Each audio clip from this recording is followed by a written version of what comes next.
আসলে এটা আমাদের দেশের একটা ব্যর্থতা আমি বলবো, কারণ একজন পার্সন যখন বেইল পেয়ে যান স্বাভাবিকভাবেই তার আইনি অধিকারে তার পার্সোনাল যে জিনিসগুলো সেটা পাওয়া তার অধিকার হয়ে যায়।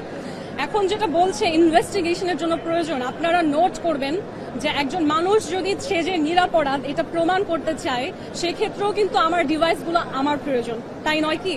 রাষ্ট্রের যদি আমার ডিভাইসে কোনো কিছু পাওয়ার থাকতো, এখনকার সময়ে আমাদের সাইবার সিকিউরিটি, আমাদের ডিজিটাল সিস্টেম এত ইমপ্রুভড, এটা 10 মিনিটে করা সম্ভব। ইনফ্যাক্ট আমি তাদেরকে অনুমতি দিয়েছি যে আপনারা আমার ডিভাইসে যা কিছু আছে কপি করে রেখে দিন, আপনাদের সময় নিয়ে সারা বছর লাগে আপনারা ইনভেস্টিগেশন করুন, কোনো সমস্যা নেই। কিন্তু আমাদের রাষ্ট্র যে সেটা করতে পারছে না, আমি মনে করি যে এটা আসলে আমাদের রাষ্ট্রের উইকনেসটা দেখায় যে কেন আমরা ডিজিটালি এত পিছিয়ে আছি, তাই নয় কি? আসলে আদালতকে হতে হবে নিউট্রাল একটা জায়গা। আদালতকে সবার জন্য আইন সমান, আপনি যত বড় হন যত ছোট হন, আমি মেঘনা আলম আন্তর্জাতিকভাবে স্বীকৃত একজন মানবাধিকার কর্মী এবং আমি আন্তর্জাতিকভাবে সার্টিফাইড একজন leadership trainer, political leadership trainer, রাজনৈতিক প্রশিক্ষক। এটা ছাড়াও আমি যদি একজন সাধারণ মেয়ে হতাম, তারপরও আমার সমান অধিকার আদালতে নিশ্চিত করার দায়িত্ব।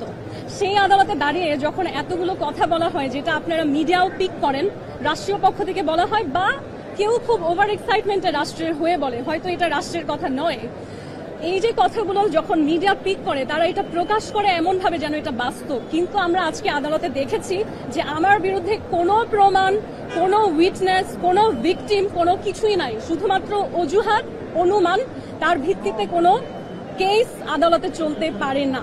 এবং এই যে সারা বাংলাদেশে আমার সম্পর্কে একটা ভুল ধারণা এই কথাগুলোর মাধ্যমে ছড়াচ্ছে, তাই আমি হাত তুলে আগে আজকে পরিষ্কার করেছি যে আপনারা যাকে নিয়ে কথা বলছেন তার উপরেও বাংলাদেশের ভাবমূর্তি নির্ভর করছে।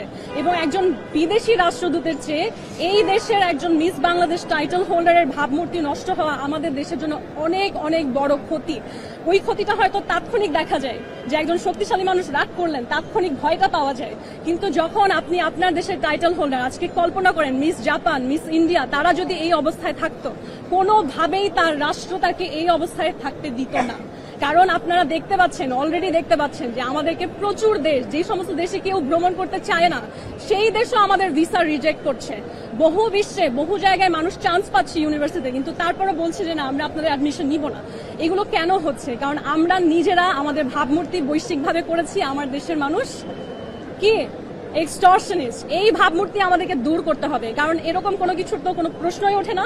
আমি আদালতকে বলেছি আমি প্রমাণ দেব যে ঈসা আমার পিছনে ঘুরতো, ঈসা আমাকে তার প্রেমে ফেলেছে, কিন্তু আদালত আমার সেই প্রমাণ বলেছে আজকে তারা দেখতে প্রস্তুত না। দেখুন, আমি আজকে এখানে আমার এই পোশাকের সাথে একটি প্যালেস্টাইনের স্কার্ফ পরে এসেছি এবং এই স্কার্ফটার একটা ভ্যালু আছে, কারণ প্যালেস্টাইনের এখন যে অবস্থা সেখানে কিন্তু প্রচুর পরিমাণে কারখানা নেই, খুবই সীমিত অবস্থায় মানুষ এখনো এই যে তাদের শিল্প এটা তৈরি করে। আমি আজকে এই স্কার্ফটা পরে এসেছি এটাই বোঝানোর জন্য প্যালেস্টাইনের মানুষ যেমন সংগ্রামী, আপনাদের বাংলাদেশের মেয়ে আমি মেঘনা আলমও এখানে একটা সংগ্রাম করছি কনস্পিরেসির বিরুদ্ধে। আমার এবং ঈসার সম্পর্কে প্যালেস্টাইন রাষ্ট্রদূত একটা সাহায্যের হাত বাড়িয়েছিলেন যে কথা বলে আমাদের কি সমস্যা সেটা সমাধান করা যায় কিনা। তবে খুবই আফসোসের বিষয়, সমঝোতা হতে হলে দুই পক্ষকে উপস্থিত থাকতে হয়। ঈসা সেখানে উপস্থিত থাকেনি, প্যালেস্টাইন রাষ্ট্রদূত এগিয়ে আসার পরেও সে সেখানে থাকেনি, কারণ তার ক্ষমতা সে জাহির করেছে আরো অনেক বেশি। কিন্তু আমি ছিলাম এবং আমি যখন সেখানে তার কাছে আমি যেতেও চাইনি, সত্যি যেটা আমি বলেছি দুই পক্ষ না থাকলে আসলে লাভ নেই এসে, তখন আমাকে প্যালেস্টাইনের রাষ্ট্রদূত বলেন আমার স্ত্রী সন্তানরা ঈদের জন্য বাংলাদেশে আছেন, তারা একজন মিস বাংলাদেশকে দেখতে খুব এক্সাইটেড এবং তাদেরকে আমি অলরেডি বলে ফেলেছি আপনি আসছেন, তো না আসলে আমার জন্য খারাপ দেখায়। তখন আমি যাই, কথা বলি এবং কথা বলার এক সময়ে যেহেতু বাস্তব সত্যিটা হচ্ছে ঈসা আমি কি বলবো, আমার একজন ক্লোজ পার্সন ছিলেন। আমি যখন আমার কি সমস্যা তার সাথে শেয়ার করি আমি কেঁদে ফেলি এবং আমার কান্না খুবই কি বলবো যে সেখান থেকে কোনো সলিউশন তো আসেনি, বরঞ্চ সেই অবস্থানটার প্রাইভেসি নষ্ট করে ঈসার সৌদি যে বউ আছে তার কাছে জানানো হয় যে আমি কান্না করেছি কথা বলার সময়, এবং তিনি আমাকে বলেন আরো কাঁদো, কিপ ক্রাইং, এবং তিনি আমাকে বলেন আমার স্বামী তার বন্ধুদেরকে বলতে লজ্জা পাবে যে তিনি একজন বাংলাদেশি মেয়েকে ভালোবাসে। এবং তিনি আমাকে আমার বেল হওয়ার পরও জানিয়েছেন যে আমাকে যদি আদালতের প্রয়োজন না হয় তাহলে তারা তাদের সৌদি বাসায় আমাকে কাজের মেয়ে হিসেবে রাখতে পারে, যেটা বাংলাদেশিরা ডিজার্ভ করে। তো আমার মনে হয় যে যেহেতু আমি আসলে কারো ঘর ভাঙার চিন্তা নিয়ে আসি নাই, বরঞ্চ আমাকে গাধা বানানো হয়েছিল, আমাকে আসলে এগুলো বলার কোনো প্রয়োজন ছিল না। আরেকটা প্রশ্ন, যে একজন নারী হিসেবে আপনি মেঘনা আলম না, ধরেন আপনার জায়গায় অন্য কেউ, জি, সেদিন রাতের ঘটনার সঙ্গে একটা সাধারণ নারীর তুলনা আপনি করবেন। সেই হিসেবে সেদিন রাতে কি হয়েছিল সেটা অন্য কোনো বাঙালি নারীর হলে সে কি করতে, আমি সেই বিষয়টা জানতে চাই। আসলে আমি তো বাঙালি নারী, অন্য কোনো বাঙালি নারী হলে কি করবে আমি জানি না। আমি সেই অবস্থায় কি করেছিলাম সেটা ছিল আমার উপস্থিত বুদ্ধিমত্তাই আমি বলবো, কারণ সেই লাইভটা যদি না হতো তাহলে হয়তো আজকে আমাকে একটা ড্রাগ কেসে ফাঁসানো হতো।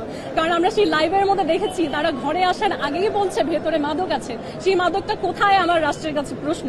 কেন তারা সেটা দেখাতে পারেনি, তার দুইটা কারণ হচ্ছে লাইভ, আর একটা হচ্ছে আমার লিভিং এরিয়াতে একটি ক্যামেরা ছিল, যেটা আমরা অলরেডি হাইকোর্টেও শুনেছি যে ক্যামেরার হার্ডওয়্যার গুলো তারা নিয়ে গিয়েছেন।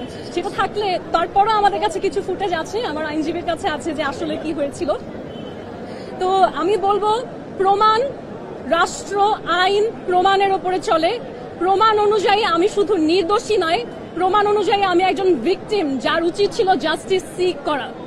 কিন্তু আমি আসলে কার কাছে কি বিষয়ে জাস্টিস সিক করবো? আজকে যদি আমি কোনো কমপ্লেইন করতে যাই, কোনো কেস করতে যাই, কিছু বলতে যাই, তাতে ক্ষতি হবে হচ্ছে ইসার, যার ক্ষতি করলে আমার নিজেরই খারাপ লাগবে। তার হয়তো আমি জানি না আমাকে এই অবস্থা দেখে কেমন লাগে। আমি আজকে যেখানে এসেছি, এই যে বোরখা, এটা আমার আসলে সচরাচর আউটফিট না। এই বোরখা এভাবে কভার করা দেখা ইসার ইচ্ছা ছিল। উনি হয়তো এই ভিডিওগুলো দেখবে, আমি জানি না সে কেমন ফিল করবে যে এখন আমি এগুলো করছি। এবং যারা বলে যে আপনারা নিজেরা বলবেন যে একজন পুরুষ মানুষ কোন অবস্থায় একটা নারীকে বোরখা এবং জায়নামাজ গিফট করে, নিশ্চয়ই তার সাথে কোনো খারাপ কুসম্পর্কে এটা সম্ভব না। আপনি একজন মুসলিম হয়ে, উনি একজন সৌদি রাষ্ট্রদূত, উনি মানুষকে হজ ভিসা দান করেন, এবং আমার বলাতে উনি একজন অপরিচিত মানুষ যিনি কোটা বৈষম্যের কারণে হজে যেতে পারছিল না, তাকে রমজানে সাহায্য করেছে হজ করার জন্য। সেই মানুষ আমার মনে হয় না তার সাথে কুসম্পর্ক থাকলে তাকে জায়নামাজ গিফট করবে। হ্যাঁ, এটা সৌদি জায়নামাজ, এটা নামাজ পড়ার পোশাক। এবং আমি আপনাদের জন্য একটা জিনিস নিয়ে এসেছি আজকে, এটা বক্স, তবে আমি খেজুরও নিয়ে এসেছি, আপনারা মিলিয়ে দেখবেন। হ্যাঁ, এই বক্স হাতে নেওয়া ইসার ছবি আছে। তিনি বিএনপিকে এবং বাংলাদেশের গুরুত্বপূর্ণ মানুষদেরকে এই উপহার দিয়েছেন, সৌদি বাদশার খেজুর। এটা কিন্তু আমি মনে চাইলেও কাউকে দিলাম সেরকম উপহার না, এটা আমার কাছে এসেছে বাংলাদেশের পররাষ্ট্র মন্ত্রণালয়ের ডিজি শফিকুরের মাধ্যমে, কারণ এটার জন্য অ্যাপ্রুভালের প্রয়োজন হয়। এটা সৌদি বাদশারা দেয় হচ্ছে একটা সৌজন্য, একটা